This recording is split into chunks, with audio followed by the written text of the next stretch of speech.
British Foreign Secretary Liz Truss has defeated former Chancellor of the Exchequer Rishi Sunak in the Conservative leadership race and will now be the next Prime Minister of the United Kingdom. 47-year-old Liz Truss will become the third female Prime Minister of the UK. She defeated Sunak through a postal ballot of all Conservative members.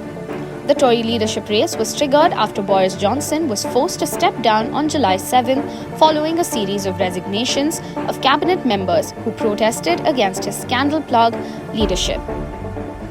Rishi Sunak and Liz Truss rose to the Conservative ranks to end up as finalists for the contest for the post of UK Prime Minister. During nearly a dozen hustings and after a 6-week-long head-to-head competition, Liz Truss and Rishi Sunak had explained their long-term visions for Britain. Both contenders went through bouts of 12 nationwide events, with the first bout in Leeds, Northern England.